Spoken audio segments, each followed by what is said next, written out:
Hello, everyone. Welcome to chapter 173 of The Last Thoughts of a Busy Mind.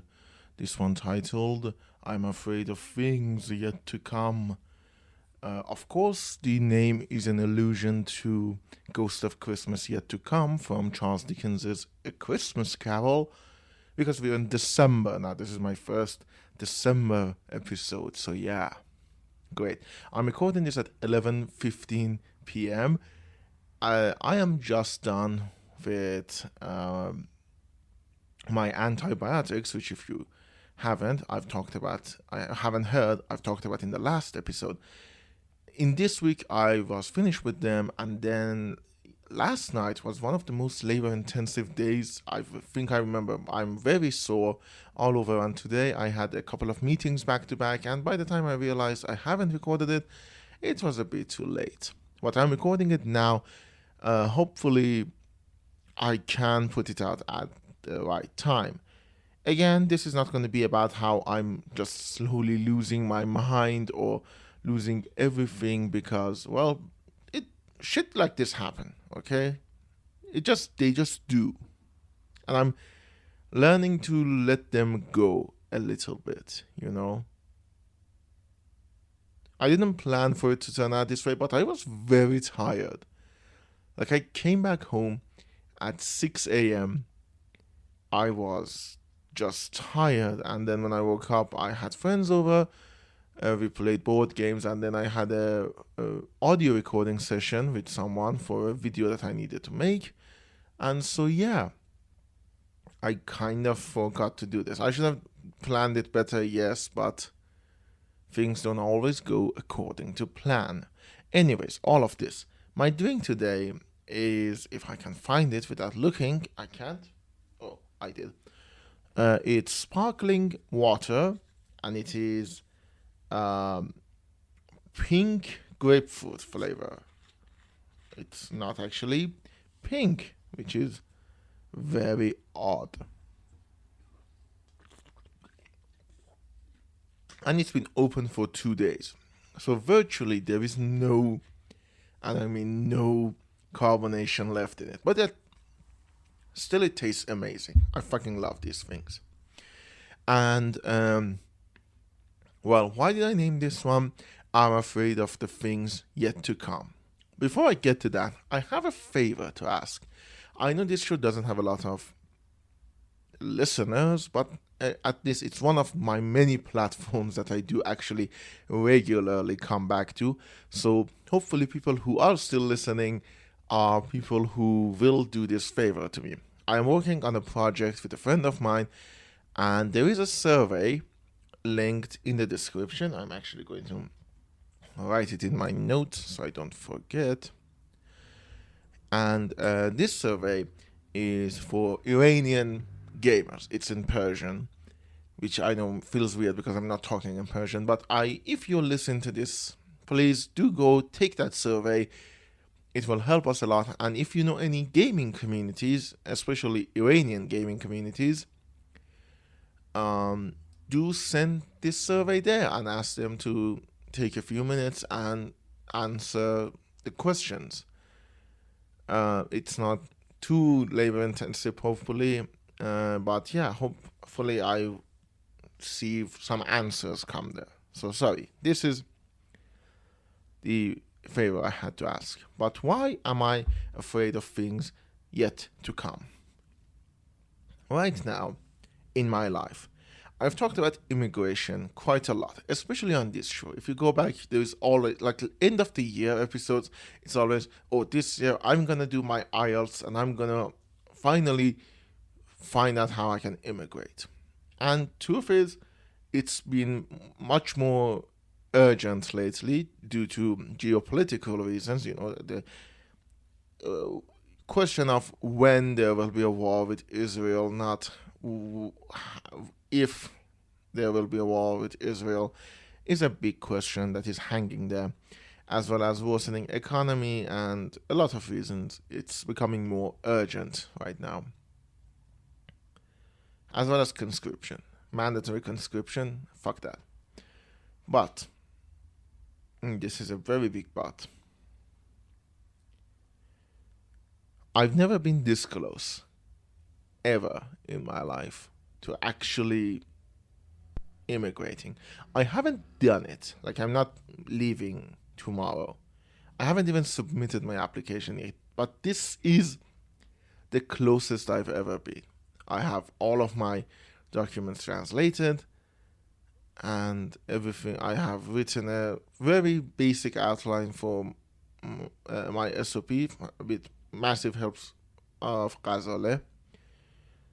And I'm sitting here and it's slowly hitting me, it's hitting me in waves. That, yeah, it might happen. It might not. There is always that. That will be another can of worms. But right now, the thing my brain actually is focusing on is it might happen. In 2022, during the whole Life, Woman, Freedom movement, for a while when I was in Dubai, and a friend of mine was sentenced to execution. Hopefully that didn't happen, but someone I knew was going through that. I had a weird realization that I might not go back home. I might not be able to go back home. That obviously didn't happen. I came back home. Nobody even bat an eye. Nobody cared about me because nobody would. I'm not that important. But right now, there is a big chance that I live. And if I do live, there is an even smaller chance that I can return. Mandatory conscription again. That's shit.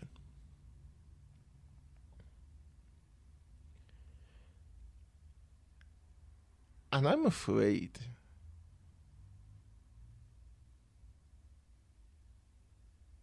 I'm very afraid. The friends I do have right now, I'm not gonna be able to see them as much. And hope a lot of them I probably will stay in touch a lot online. But I'm afraid. I'm afraid of being alone. I'm afraid of losing a lot of connections that I've made. I'm afraid of starting over. I'm afraid of letting go of my room, which I have decorated painstakingly bit by bit. And I feel bad that I'm afraid because these probably sound like first world problem. A lot of people would wish they were in my position, that they could conceivably try to immigrate and feel like, oh, I have a good shot at it, that I might be accepted. Yeah, I understand that. I genuinely do understand that. I know I'm being ungrateful. I know I'm being over dramatic. I know I'm being idiotic. All of these are true. I'm not diminishing the power of me being a fucking asshole, because that is very much true. At the same time,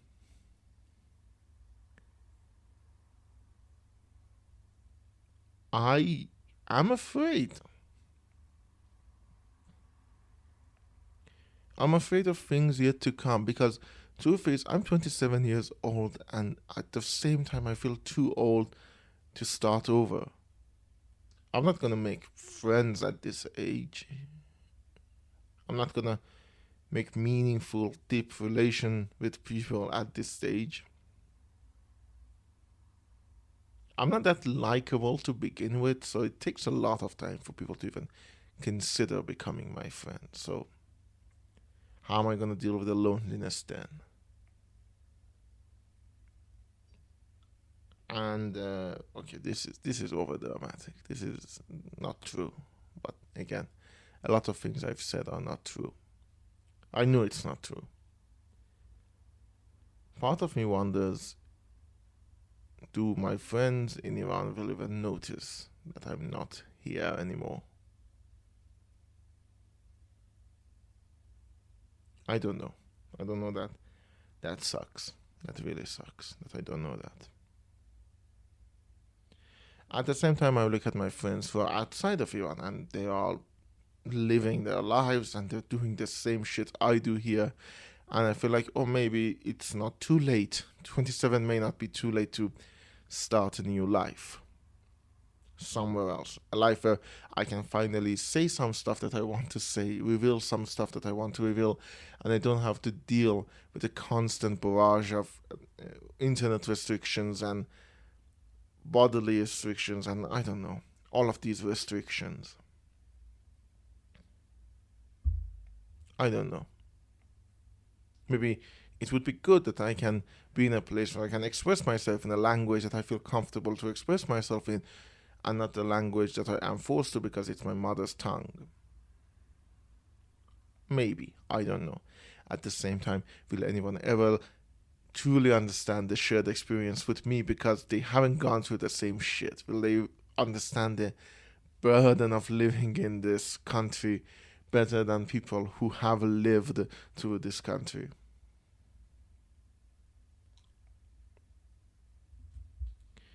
Thankfully, I don't think I will be alone because if things go the way they should, um, I will have some very appreciated company. But at the same time, I'm afraid.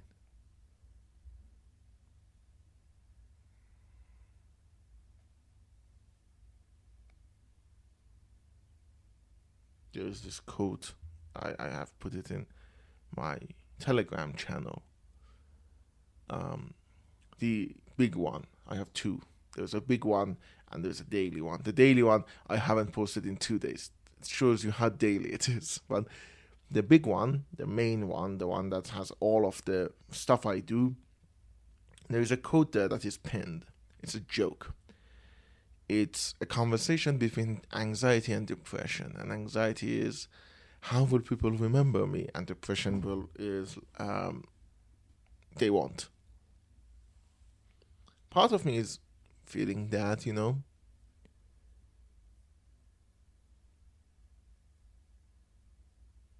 I might leave and nobody will notice. Will that be better or worse? Because at the same time, oh, my friends, they don't have to suffer, but at the same time, oh, my friends didn't even notice. I was that insignificant. I don't know. I'm just saying bullshit. I know that. I do know that. Sorry if this one sounds a little bit weird. For the first time forever, I'm not doing an online stopwatch on my laptop. I'm doing the stopwatch on the voice recorder itself, and it's not a good idea because my head needs to be at the direction of the voice recorder, and that is not an optimal way for my head to be.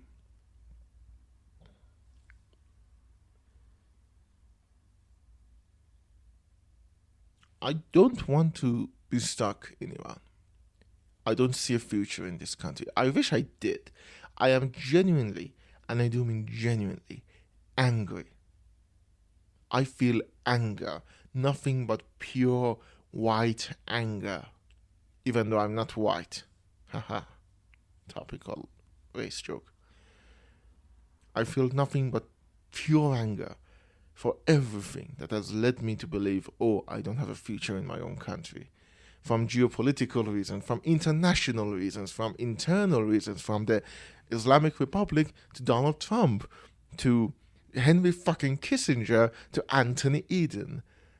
I feel anger at all of them. There is a deep anger, and I don't think I will ever be able to resolve that. It's the type of anger that I can easily rip out the corpse of Henry Kissinger and piss on it and wouldn't blink twice.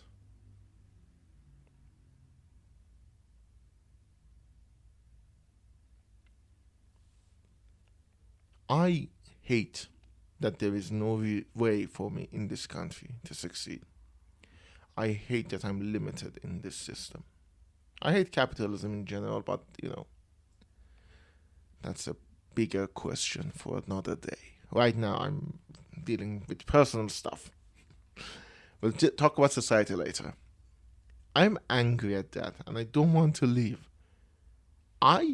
Despite every fucking thing, I don't actually hate a lot of things about Iran.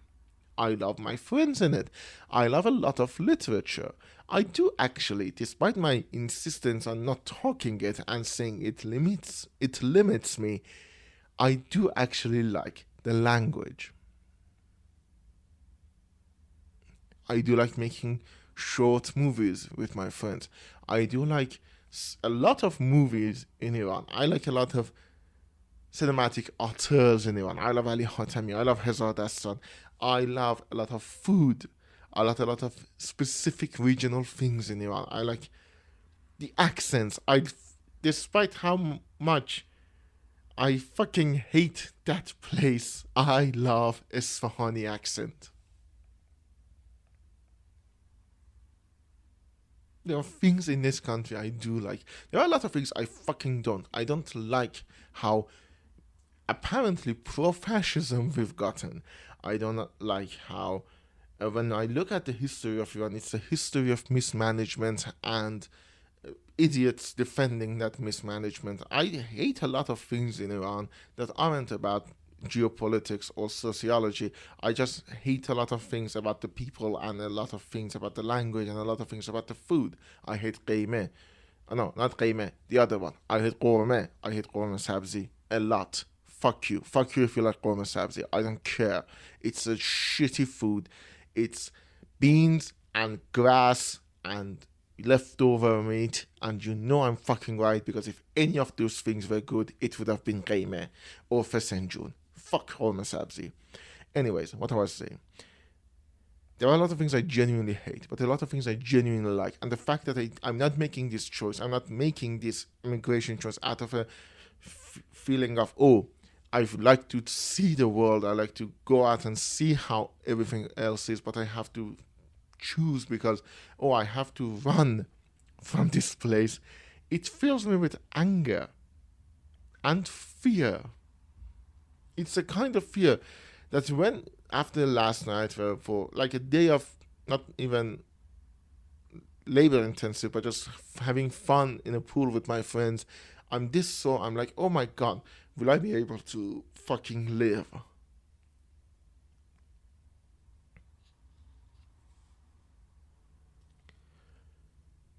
I'm afraid of things yet to come.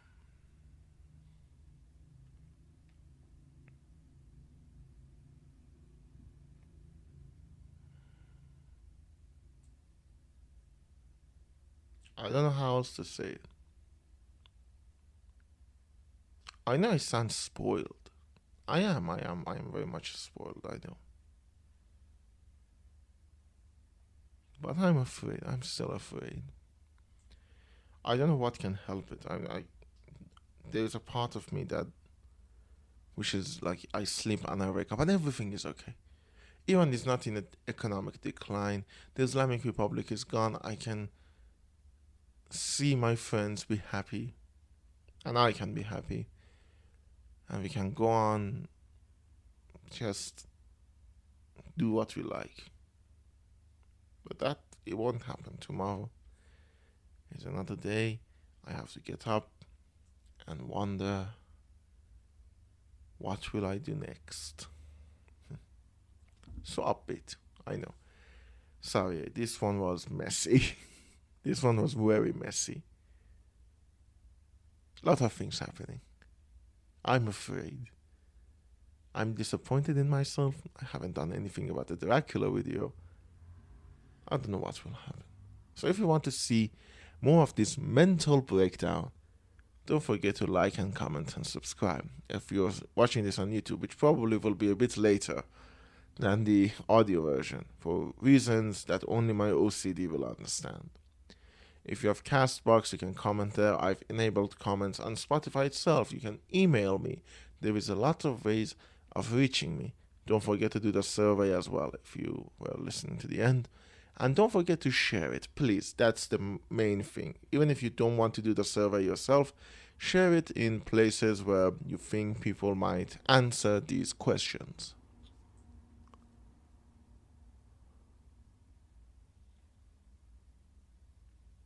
I'm grateful for everything I do have.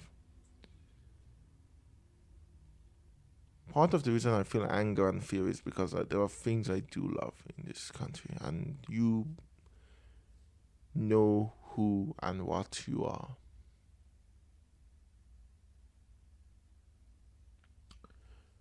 I will see you all next week.